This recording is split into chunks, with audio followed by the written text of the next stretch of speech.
Mari kita merangkapkan kedua tangan untuk memberikan penghormatan pada Guru Agung Buddha. Namo tassa bhagavato arahato samma sambuddhassa. Namo tassa bhagavato arahato samma sambuddhassa. Namo tassa bhagavato arahato samma sambuddhassa. Buddhang dhammang sanghang namasami. Selamat malam semuanya, Namo Buddhaya. Kembali lagi kita punya kesempatan untuk bersama-sama belajar sebagai bahan, sebagai landasan untuk kita praktek. Ketika panitia memberikan pertanyaan,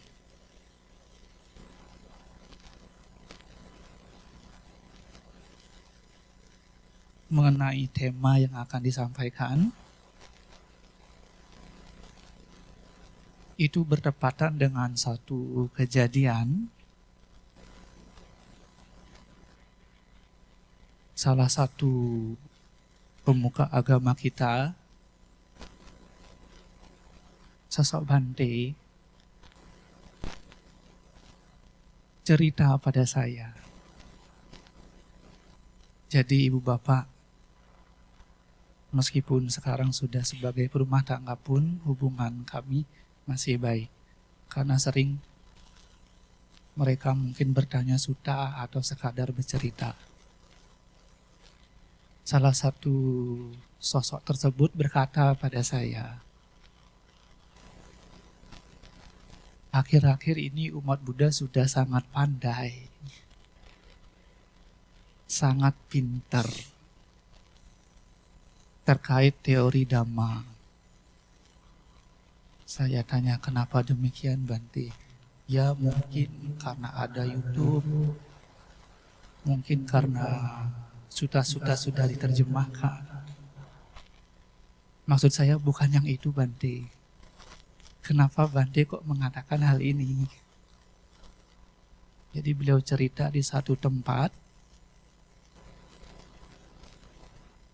bukan di Bali. Nah, kalau sudah ada disclaimer bukan di Bali, berarti hal bagus apa hal jelek?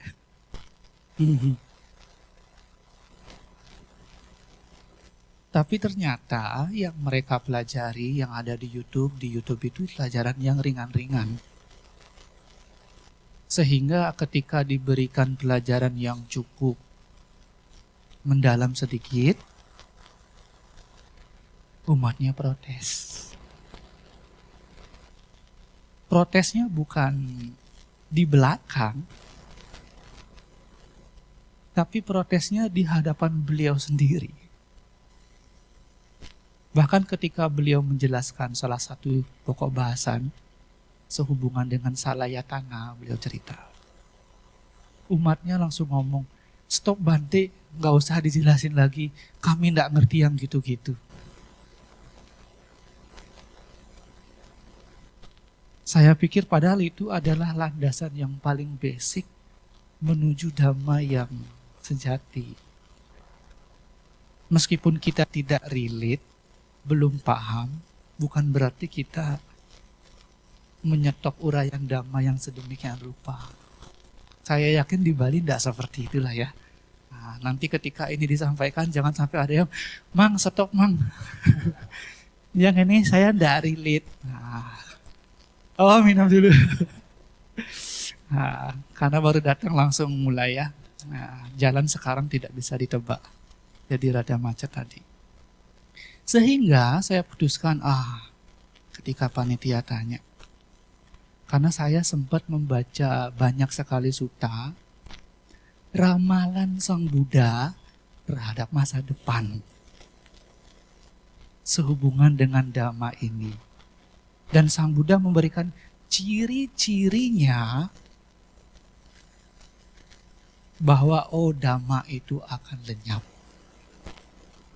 Dan salah satu cirinya adalah yang sudah tadi tak ceritakan. Jadi saya pikir, wah hati-hati nih. Meskipun di Bali belum, jangan sampai nanti ada para bante yang cerita lagi ke saya. Saya disetok ketika ceramah yang mendalam. Maka dari itu disampaikanlah tema lenyapnya Dhamma sejati dan hal yang mesti kita upayakan untuk melestarikan Dhamma tersebut. Sehingga jangan sampai Dhamma yang sudah diwariskan dari zaman dulu dengan susah payah. Sesusah apa, Mang? Tonton ceramahnya Bante Abhijato saja. Tentang Sun Gokong itu loh. Nah, kan perjalanan Itsing dari China pergi ke India, balik lagi seperti apa, yang kita sekarang dengan mudahnya bisa digenggaman itu. Ajaran-ajaran itu. Sehingga ajaran ini tidak sampai berhenti di kita. Nah, karena ini tempatnya adalah kelas, jadi bukan satu arah, tapi dua arah. Maka saya mulai uraian malam ini dengan satu pertanyaan. Pertanyaannya adalah, dengan bukannya akses informasi, kira-kira bisa enggak Dhamma sejati itu lestari? Saya tanya lu nggak dijawab. Minum aja dah. Bisa? Angkat tangan dong. Bisa. Kenapa? Coba jelaskan.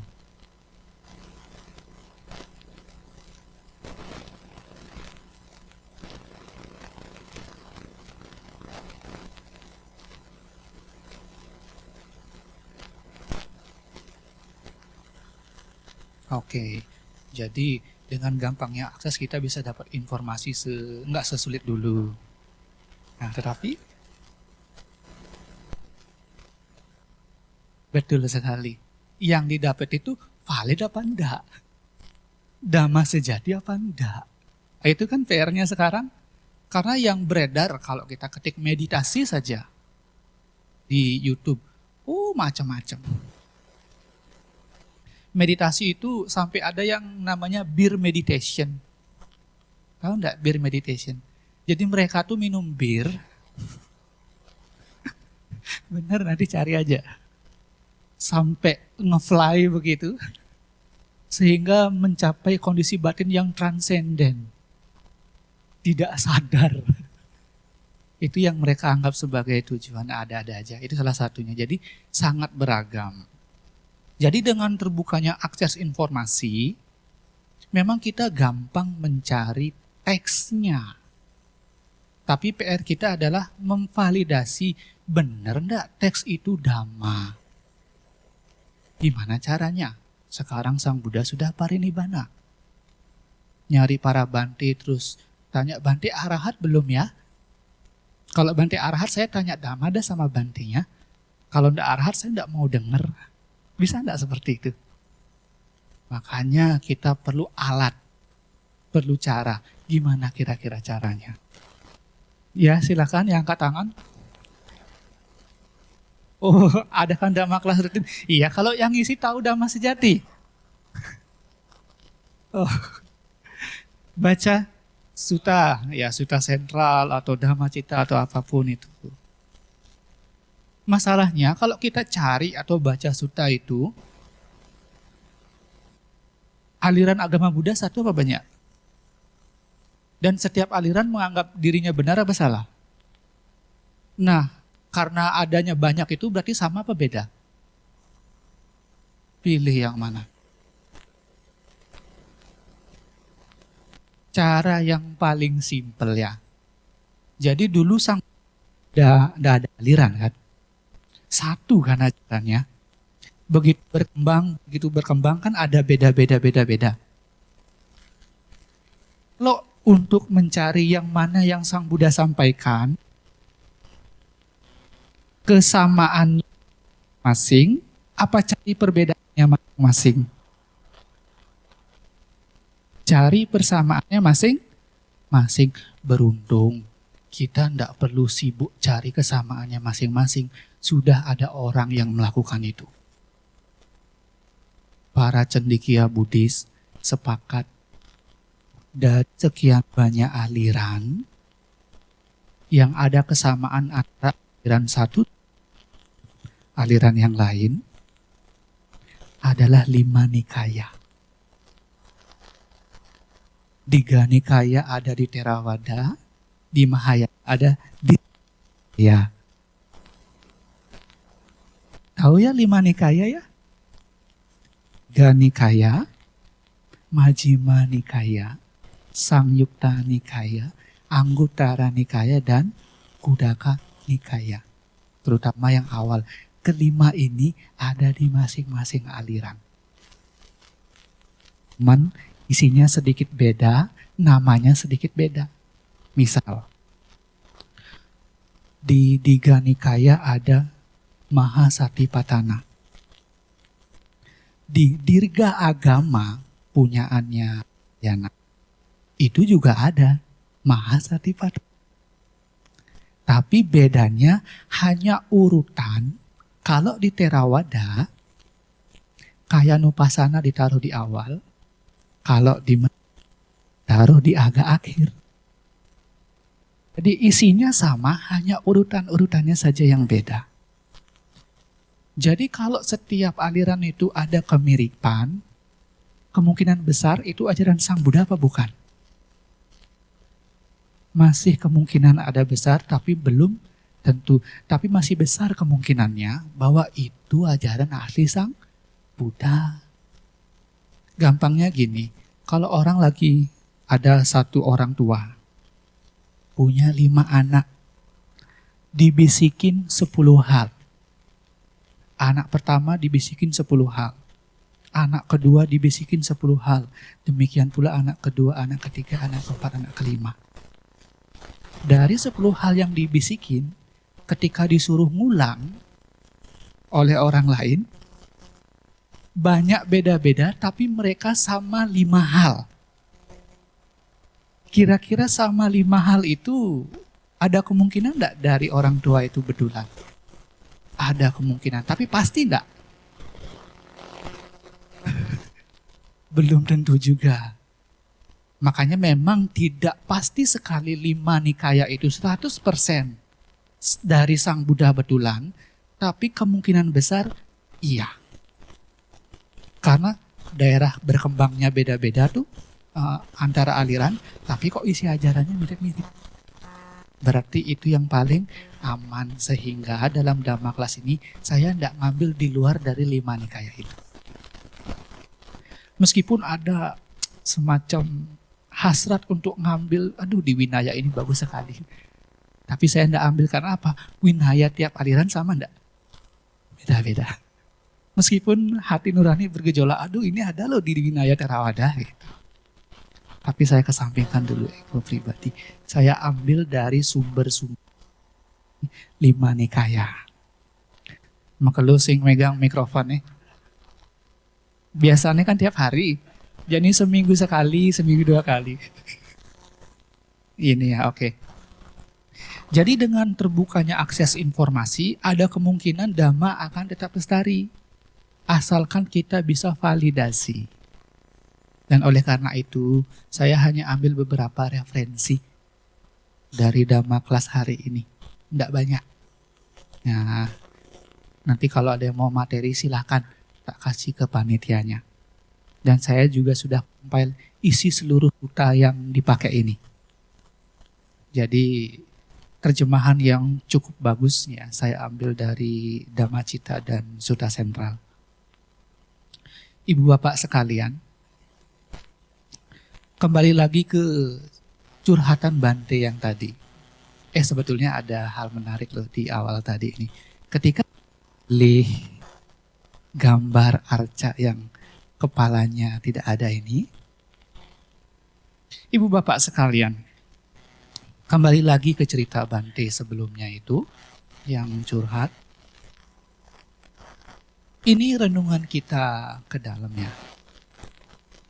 Bener enggak ya?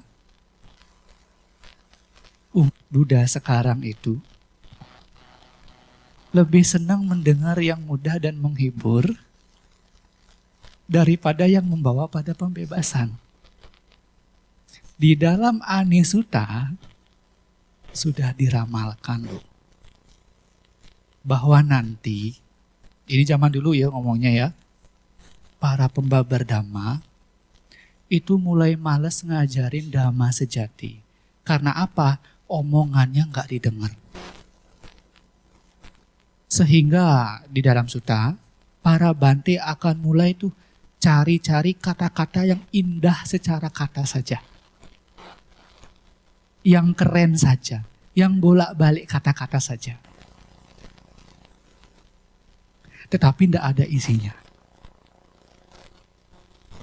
Dan kata-kata itu sifatnya akan pendek-pendek. Jarang panjang-panjang.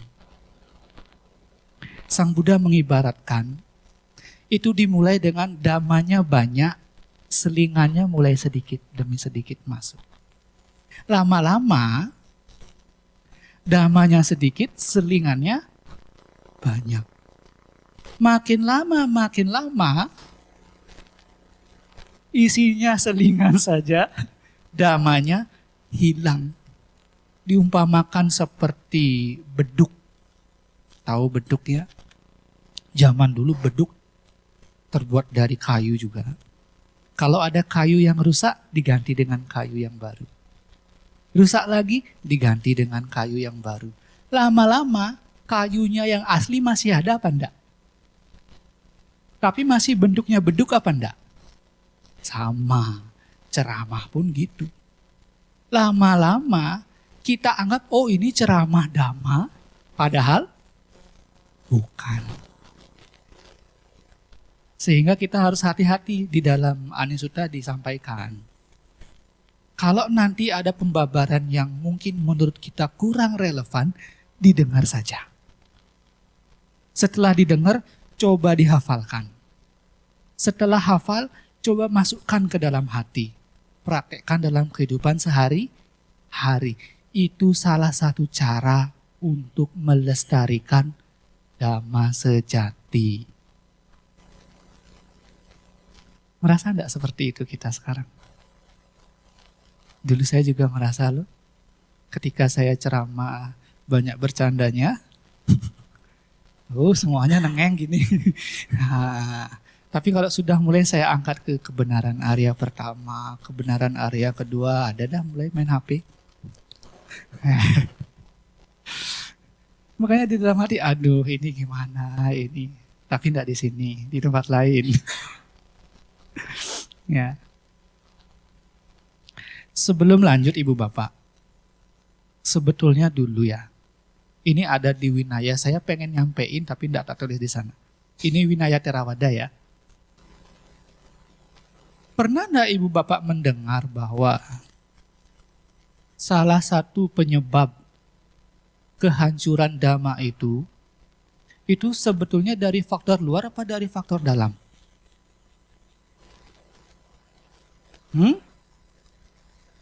Dari dalam? Oh, bukan karena ada invasi dari agama lain. Perpustakaannya dihancurkan. Bukan ya? Oh, benar. Buddha ngomong gitu. Nanti kita akan bahas. Tapi sebelum itu, waktu itu di Winaya, ya di Mahawaga, Paculawaga, ada percakapan begini antara Sang Buddha dengan Bante Sariputta. Kenapa saya tanya begini? Karena kan sering kita dengar ya, umat Buddha umur dhammanya itu hanya 3.000 tahun, betul ya? Betul? Tapi begitu ada bhikkhuni masuk, jadi berapa? Jadi separuh katanya, betul? Saya cari di mana-mana enggak ketemu angka 3.000 itu. Yang ketemu 1.000 tahun, jadi 500 tahun. Itu ada di Anguttara Nikaya nomor 8. Nah, kalau hanya dipahami sepihak, seolah-olah yang salah itu gara-gara siapa separuh umur dhamma hilang? Gara-gara ada bikuni ya, betul? Kalau mau jujur ya, itu hanya baca separuh dia. Karena di dalam Gautami Sutta, anggota Nikaya kelompok 8, kalau perempuan sudah diizinkan menjadi samana, umur dhamma yang sejati itu hanya akan tinggal separuh. Tahu nggak kenapa demikian Sang Buddha berkata? Dia ngomongnya kepada para bante. Sebetulnya dengan adanya wanita masuk ke sangga, yang nggak kuat iman tuh yang mana sebetulnya biasanya?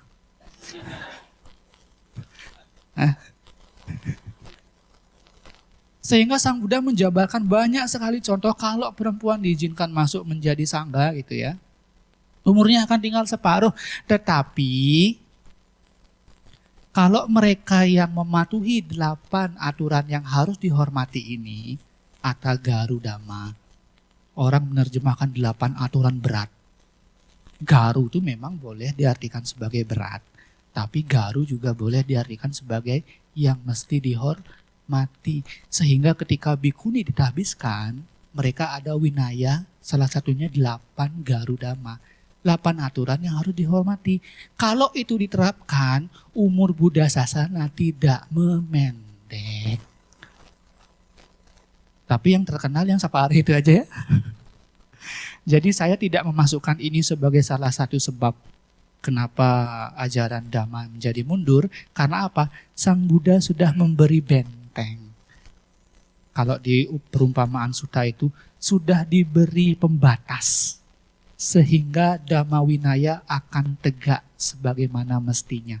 Enggak hilang separuh. Oh, aman Bu Ibu. Bukan karena wanita. Ya, jadi sudah clear ya soal itu ya. Karena ketika kita membahas umur Dhamma, itu gara-gara ada bikuni tuh. Jadi umur Buddha Dhamma menjadi separuh hilang. Nah, itu karena bacanya separuh. Biasa Ibu Bapak, kalau informasi separuh, simpulannya utuh ya begitu. Nah, langsung menjudge. Kembali lagi ke Ahni Sutta ini. Jadi di dalam Winaya disampaikan, Bante Sariputta sedang berbincang dengan Sang Buddha. Bante Sariputta tanya, Bante ya kepada Sang Buddha, Bante, setelah dia meditasi, kenapa ajaran Buddha Siki, Wipasi, siapa lagi? Wesabu. Nah, yang 3 ini kok pendek umur Dhamma Winayanya? Kok ketika Buddha Siki, Wesabu, Wipasi ngajar Dhamma ndak panjang-panjang amat. Bertahan beberapa ratus tahun langsung hilang. Tetapi ketika di zaman Buddha Konagamana, Kakusanda, Kasapa, kok panjang sekali Dhamma dan Winaya bertahan? Sebabnya apa ya Bante? Ini bisa menjadi clue untuk kita ya, gimana caranya biar Dhamma bertahan lama. Buddha ngomong, karena di zaman Buddha Siki, Wesabu, Wipasi, beliau hanya mengajar tanpa menurunkan Winaya. Jadi hanya filsafat sajalah Dhamma itu. Jadi tidak diturunkan aturan-aturan. Dan penjabaran Dhamma juga pendek-pendek. Tetapi di zaman Buddha Kakusanda, Konagamana, Kasapa, kok gampang ngafalnya? Kalau huruf depannya K panjang.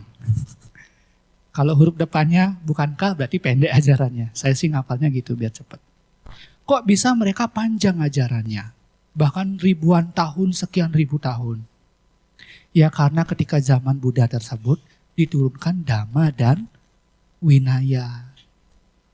Logikanya berarti kan harus turunkan dong Winaya juga kan. Bante Sariputta minta, kalau gitu Bante buat saja aturannya. Biar Dhamma tetap lestari. Sang Buddha jawab, di sangga kita ini, yang paling males latihan itu pun sudah Sotapanna. yang paling males, yang paling belakang mentalnya pun anggota sangga itu sudah sota panah. Perlu enggak diturunkan winaya? Belum perlu.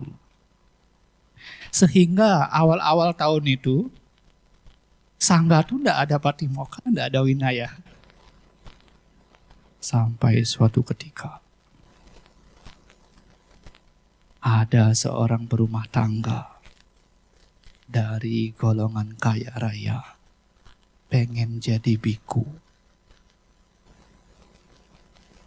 Pada waktu itu merengek-rengek, dia nggak dikasih sama orang tuanya. Kenapa?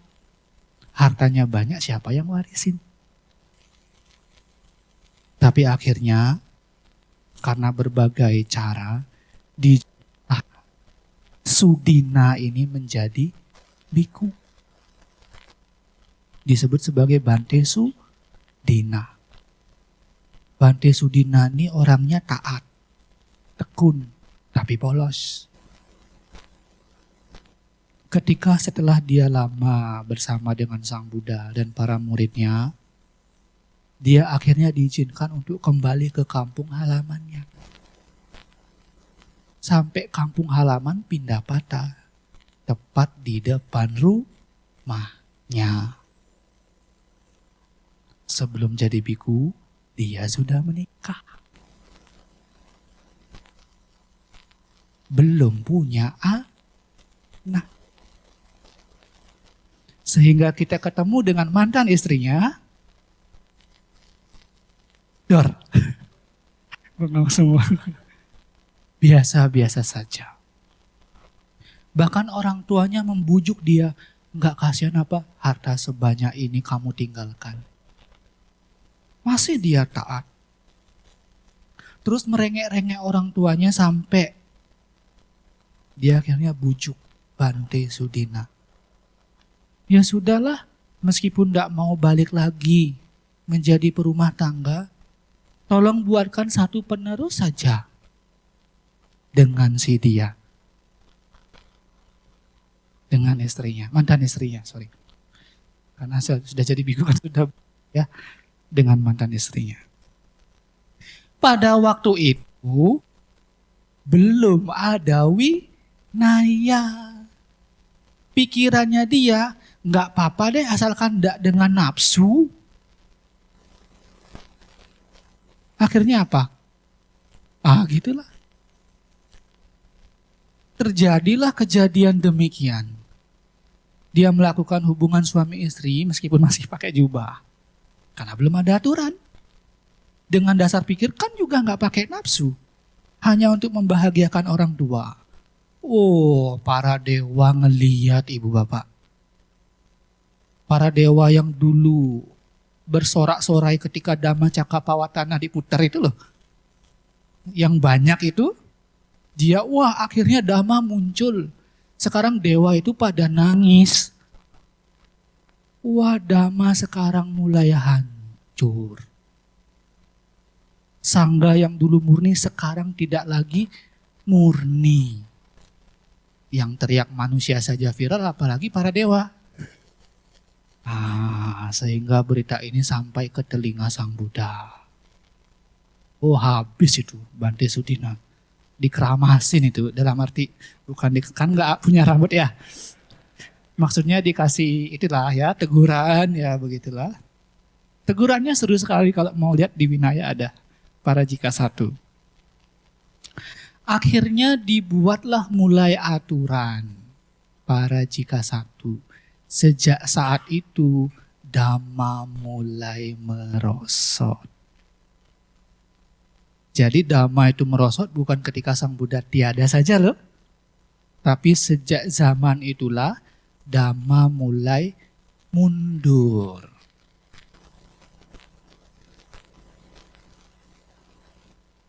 Saking mundurnya, meskipun masih ada Sang Buddha ya, ini sejarahnya masih ada Sang Buddha.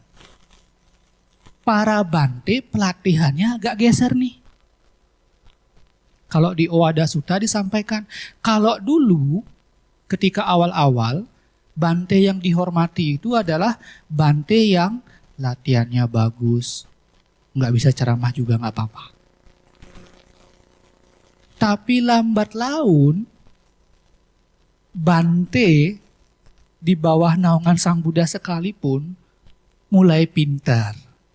Mulailah mereka adu debat. Salah satu yang paling mencolok adalah Bante Banda dan Bante Abhinjika namanya. Murid dari Bante Ananda dan Bante Anuruddha. Kenapa saya sampaikan di sini? Karena Bante Kassapa pun yang paling sepuh ketika disuruh ceramah males beliau. Jadi di Owada Sutta ini disampaikan, Sang Buddha meminta untuk Bante Kassapa memberi ceramah. Kelak ketika beliau meninggal pun sebetulnya Bante Kassapa yang ditunjuk jadi sesepuh. Tapi Bante Kassapa menolak. Kenapa? Biku-biku muda sekarang susah dinasihatin katanya. Itu hanya membuat saya lelah saja. Ternyata di sutta ini juga disampaikan. Nanti tidak hanya biku muda yang berperan untuk memerosotkan dhamma. Para biku senior pun yang dulu menghargai pelatihan, nggak bisa ceramah, nggak apa-apa. Tapi ketika masa kini itu, Bante senior hanya mengundang mereka yang pandai ceramah. Mengucilkan mereka yang tidak pandai ceramah. Ada di Owada Sutta, bukan karangan saya. Ketika itu terjadi, maka dhamma makin merosot. Bahkan saking merosotnya, Bante Kassapa sampai tanya, Bante, sekarang kan aturan sudah banyak sekali ya. Patimokkha sudah ada. Tapi kok sedikit yang mencapai pencerahan ya? Padahal dulu di awal-awal tidak ada Patimokkha tuh. Tapi kok banyak mencapai pencerahan? Sang Buddha jawab, ya memang. Karena kualitas batin seseorang itu sudah mengalami kemunduran. Plus dhamma sejati lenyap. Makanya meskipun banyak sekali winaya, aturan, tidak ada yang banyak mencapai kesucian. Sang Buddha menambahkan,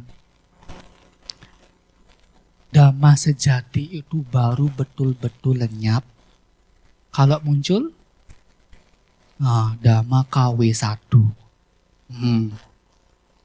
Diberi contoh. Selama tidak ada emas palsu muncul, emas asli dihargai. Masih ada. Tapi begitu muncul emas palsu, emas asli akan ditinggalkan. Dhamma juga gitu. Kalau sudah muncul dhamma palsu, dhamma KW1, dhamma asli akan mulai ditinggalkan. Dan ini terjadi apakah serta-merta atau pelan-pelan? Kok tahu? Kata Sang Buddha, ini terjadinya secara perlahan-lahan, bukan tiba-tiba seperti perahu tenggelam. Menariknya, yang menyebabkan lenyapnya dhamma sejati bukan pihak luar, tetapi umat Buddha itu sendiri. Nalo.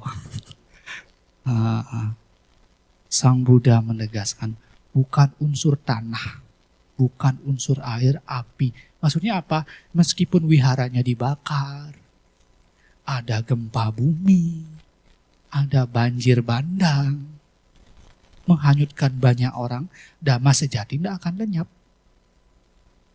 Tapi begitu muncul Mogha Purisa di dalam dhamma, artinya apa?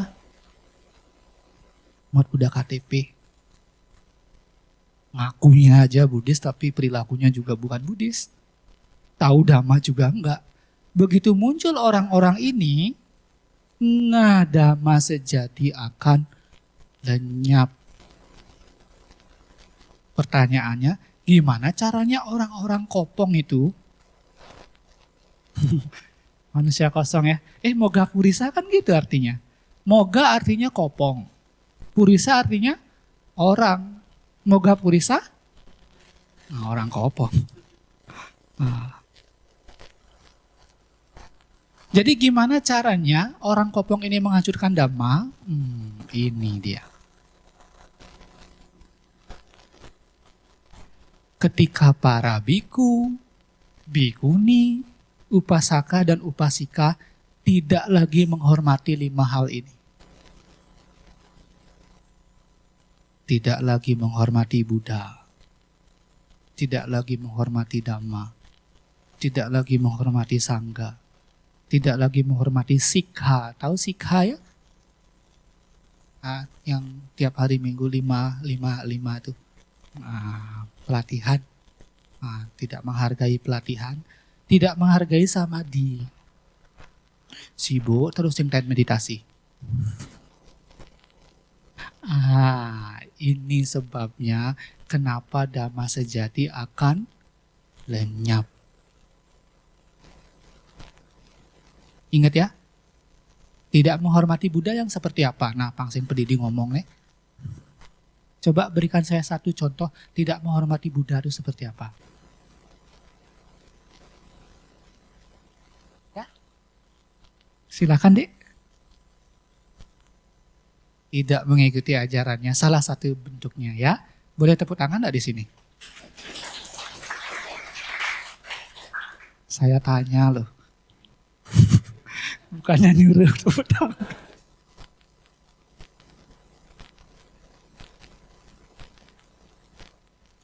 Itu juga termasuk ke bagian kedua, tidak menghormati Dhamma. Tidak menghormati Buddha, bisa secara fisik, bisa secara batin. Secara fisik itu misalkan begini, karena tadi membaca pesannya beliau itu, yang tentang simbol itu, naruh arca yang disepakati sebagai, maaf ya, kepalanya Sang Buddha sebagai perhiasan. Kan banyak tuh kadang di bawah ditaruh kan, di ya tempat makan tertentu. Nah itu bentuk kecil dari tidak menghormati Buddha. Bentuk besarnya yang seperti apa?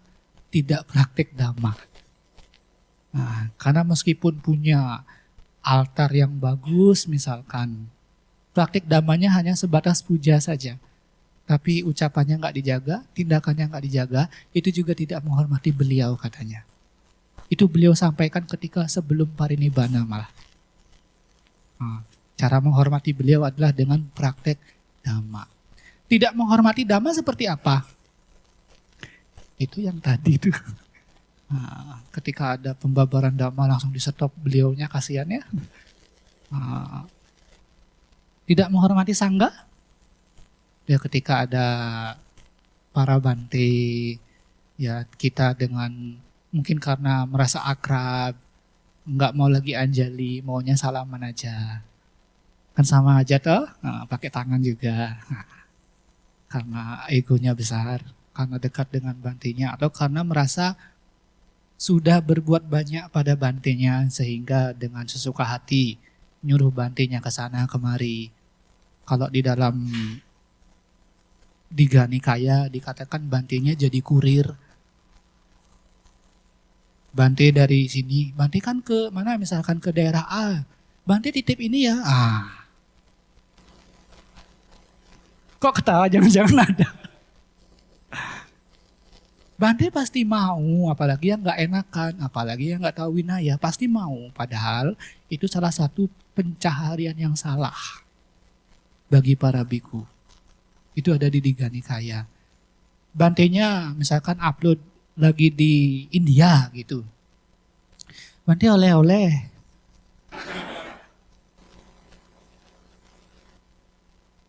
Saya enggak. Ini bukan pengalaman pribadi. Yang lain yang mengalami, yang biasanya curhat. Itu, jadi tidak menghargai Sangha itu secara person. Kalau secara general, ya tidak meyakini bahwa masih ada Sangha yang luhur. Tahu di berita, tahu di grup, tahu di mana, jelek-jeleknya Bante melulu.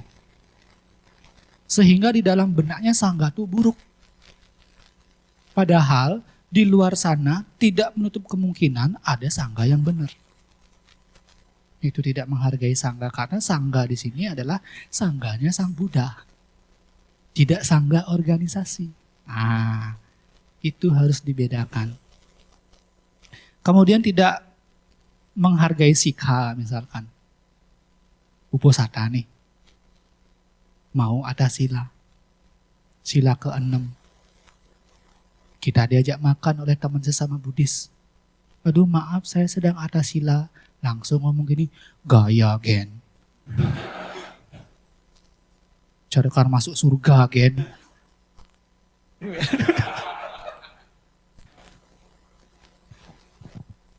Itu tidak menghargai sikha, apalagi lagi nyari-nyari. Aku butuh kain warna coklat. Mau ngapain? Mau ikut meditasi tiap hari Kamis. Gaya gen. Meditasi. Sampai rumah marah-marah terus. Itu tidak menghargai pelatihan. Itu ke orang luar. Ke diri sendiri lebih parah. Menganggap Sang Buddha seperti keyakinan yang lain yang maha pemaaf. Aku salah juga gak apa-apa, Sang Buddha pasti maklum. Sehingga dia, sekarang dilanggar aja gak apa-apa. Nanti dana. Biar hilang itu karma buruknya. Kan banyak tuh. Tidak menghargai samadhi juga sama. Tidak meluangkan waktu untuk pelatihan ke dalam. Semua waktu tercurah untuk keluar saja. Kalau itu terus menjadi habit kita, benar ramalan Sang Buddha. Dhamma sejati lambat laun akan lenyap. Dan ini adalah beberapa ramalan beliau. Jadi ini kejadiannya dulu Sang Buddha ngomong gini, sekarang tugas kita adalah merenung. Sudah kejadian belum ya?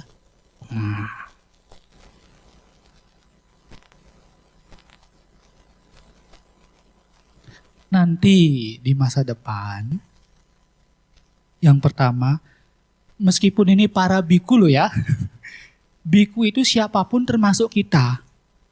Nah kalau ibu bapak baca sutta, meskipun Sang Buddha ngomong, wahai para biku, itu juga termasuk kita yang mengetahui bahaya samsara. Sangsara, baya, ikhati, iti, biku. Siapapun yang melihat bahaya di dalam samsara, itu boleh disebut biku.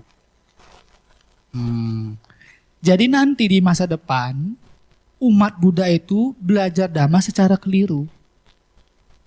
Maksudnya gimana? Yaitu lebih senang dengan yang selingan-selingan saja. Tapi begitu dikasih Dhamma yang asli, nolak habis-habisan. Yang kedua, sulit dinasehati. Dan Sang Buddha juga meramalkan para biku nanti di masa depan akan sangat sulit dinasehati. Baik oleh sesama biku maupun perumah tangga. Rumah tangga boleh nggak nasehatin biku?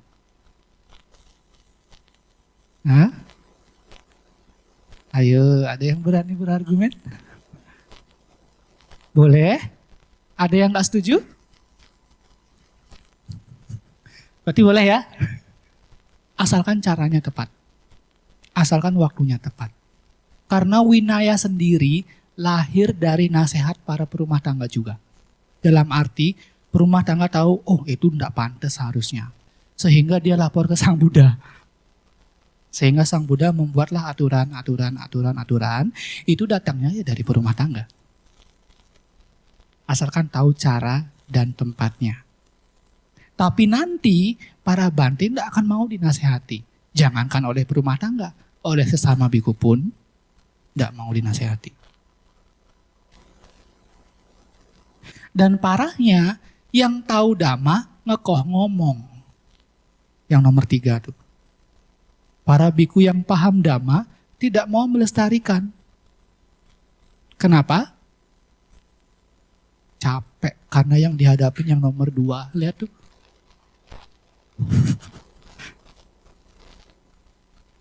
Dia tahu Dhamma, tapi capek sekali ngajarin para bante yang bandel-bandel ini.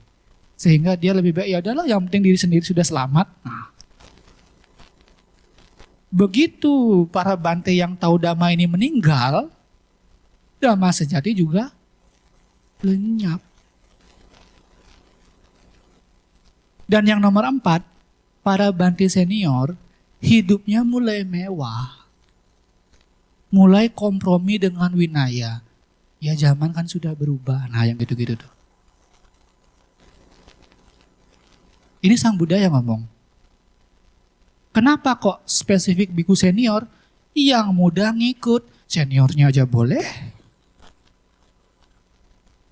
Lalu biku yang muda ini nanti nahbis orang lain. Yang lain ini ngikut biku ini. Biku ini nanti nahbis lagi. Lingkaran setan sudah itu. Makanya agar kita tidak menjadi bagian dari kemunduran Dhamma itu, belajar Dhamma yang benar. Kembali ke pustaka suci. Yang paling aman kelima nikaya tadi itulah. Yang paling aman sejauh ini. Terus jadilah orang yang mudah dinasehati. Jangan Dhamma yang diketahui itu dipakai debat, bener lah. Saya dulu banyak dimasukin grup-grup yang debat-debat. Saya silent reader aja. Semuanya canggih-canggih sekali tuh. Nah, tapi kalau ada hal yang keliru ya harus disampaikan itu. Jadi sulit dinasehati, tapi kalau mau Dhamma sejati tidak hilang, kita harus jadi orang yang mudah dinasehati. Karena banyak ya, di awal-awal saya belajar Dhamma itu, banyak yang gak cocok dengan hati. Kok Sang Buddha ngomongnya gitu ya? Itu karena pengotor batin kita saking banyaknya, jadi gak relate dengan apa yang beliau sampaikan. Tapi makin sering kita latihan loh ya, bukan belajar, latihan, kita akan tahu, oh pantes.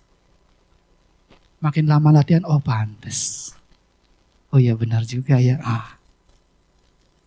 Jadi ciri kemajuan batin, makin lama kita akan makin relate dengan apa yang Sang Buddha sampaikan. Oh iya benar. Oh iya pantas. Itu. Jadi yang keempat itu bukannya memojokkan siapapun, memang demikianlah adanya. Jadi yang muda-muda ngikut Bante yang senior. Di sutta yang lain, ini Sang Buddha lebih jelas lagi menyampaikan.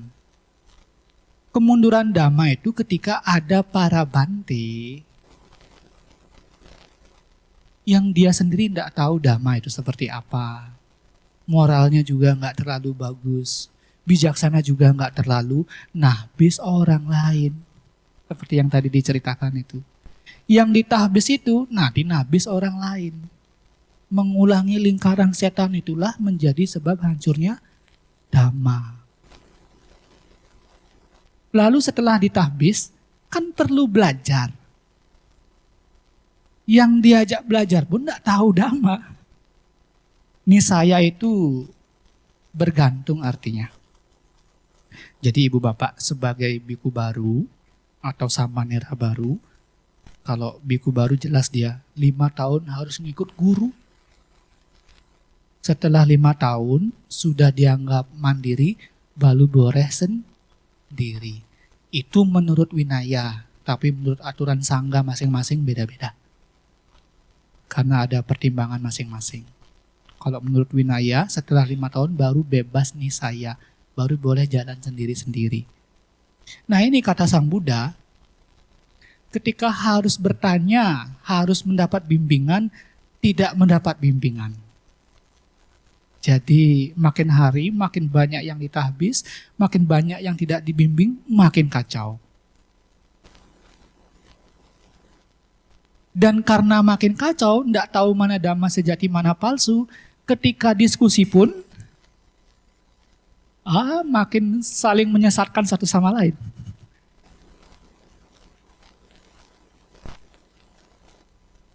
Dan yang nomor 4 ini, sama, para Bante akan mulai tidak senang dengan ceramah-ceramah Dhamma asli Sang Buddha. Tidak senang lagi baca sutta. Yang dibaca ya apa yang populer di luar sana. Agar apa? Agar bisa diterima ceramahnya. Itu masalahnya. Sehingga mereka akan fasih dengan istilah-istilah luaran.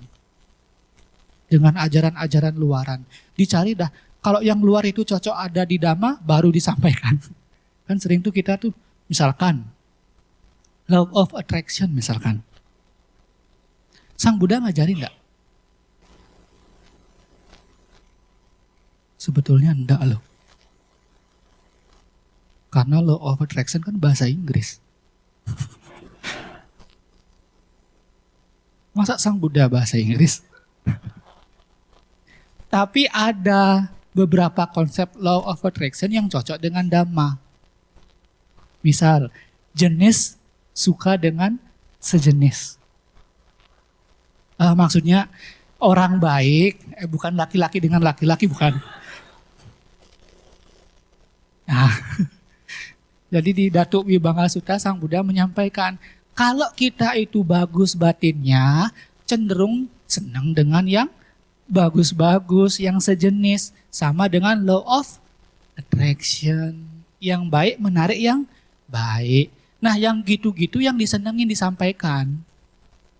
Jadi apapun yang ada di luar sana terkenal, kalau ada di dalam Sang Buddha baru disampaikan. Padahal di ajaran Sang Buddha sendiri banyak hal yang mesti disampaikan, tapi tidak disampaikan. Hanya karena tidak populer di luar sana. Nah itu. Dan para Bhante itu lebih senang kiak-kiak daripada meditasi. Yang nomor 5. Itu Sang Buddha ngomong di zaman dulu. Bukan yang nih ngomong. Nah ketika dia winayanya longgar, dhammanya juga tercemar. Ketika dhamma tercemar, winaya makin tercemar. Makin lenyaplah dhamma sejati. Kita gitu nak? Nyari ceramah? Hati-hati. Bukan jelek, lebih bagus dengerin ceramah yang lucu daripada enggak sama sekali. Tapi cobalah dengarkan uraian-uraian yang juga mendalam. Ya. Di sutta yang lain, ini pasti kontroversi yang nomor 5. Yang nomor 1, ketika para Bhante enggak mau pakai jubah yang jelek. Dikasih kain lokalan enggak mau, maunya yang luar negeri. Itu yang nomor 1 tuh. Yang nomor 2, maunya yang enak-enak aja. Dikasih pindang, lecing, enggak mau dia.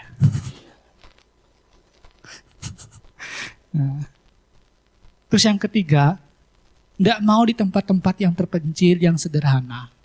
Maunya di kota-kota besar. Ini biku nanti loh ya, kata Sang Buddha. Terus yang keempat, para Bhante akan akrab dengan wanita. Bu, punya WhatsApp Bhante-nya enggak? Ide holas. Kalaupun tanya Dhamma, tanyanya jangan malam. Kalaupun pengen tanya Dhamma, mending tanya suami masing-masing dulu. Suruh suaminya yang WA para Bhante. Karena apa? Menurut Winaya, kalau ngetik lebih dari 7 kata di WA itu pelanggaran. Aniata pelanggarannya. Kan WA itu kan ngomong kan.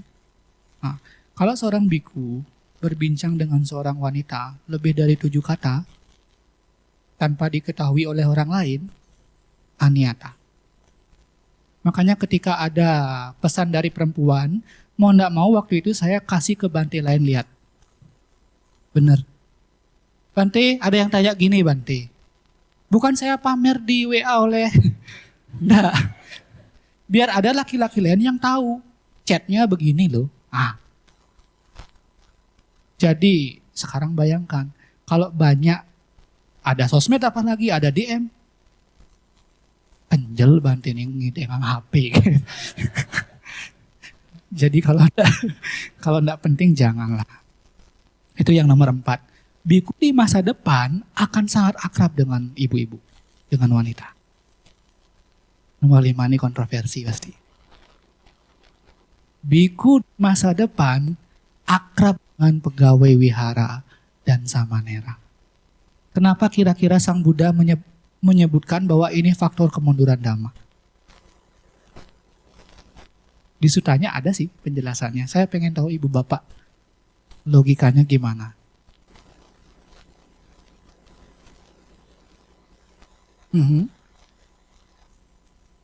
Ya, penghormatan antara murid dan guru tidak ada batas, ya.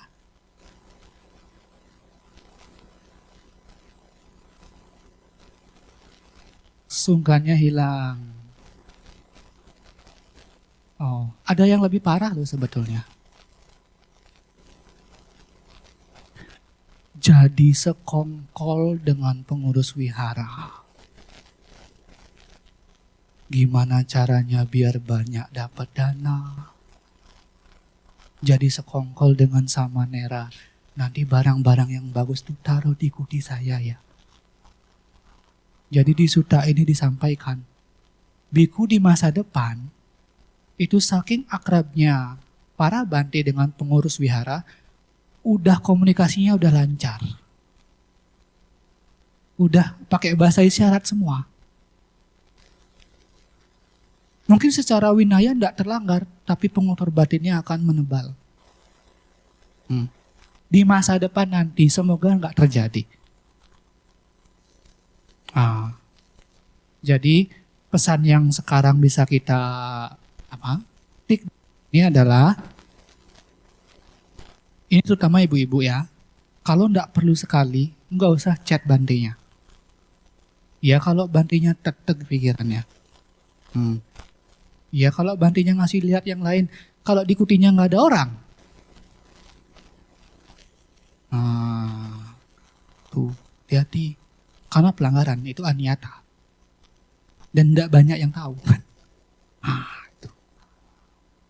Jadi itu.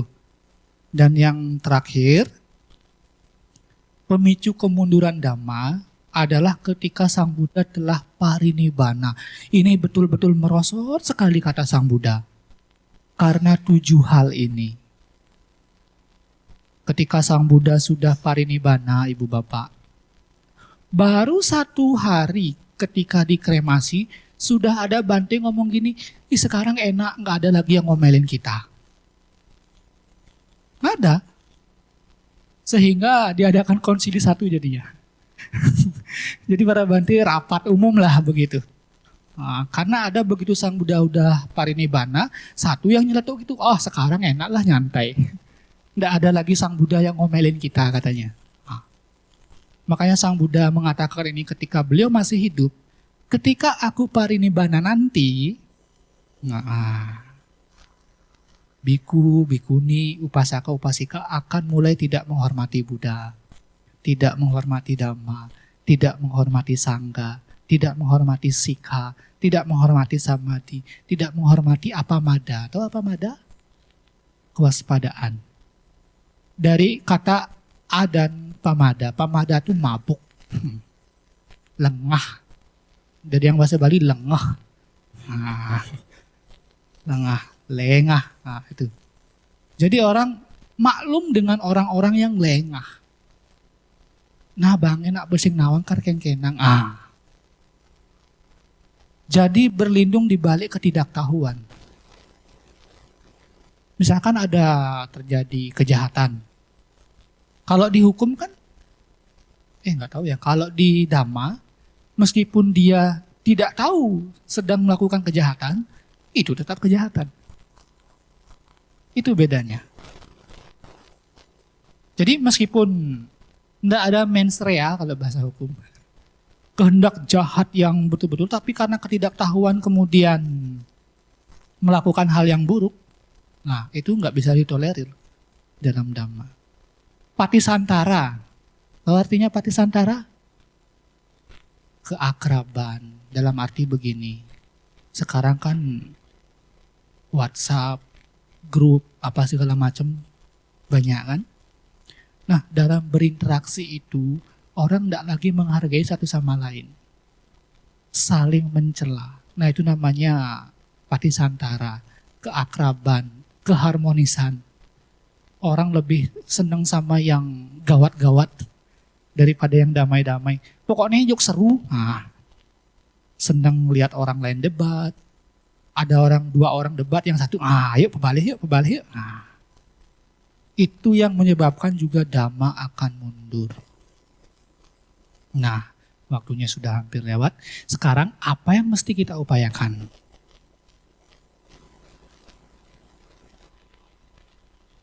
Kan Sang Buddha udah ngasih tahu tuh sebab-sebabnya tuh banyak sekali. Sekarang apa yang kita upayakan? Ada yang mau jawab?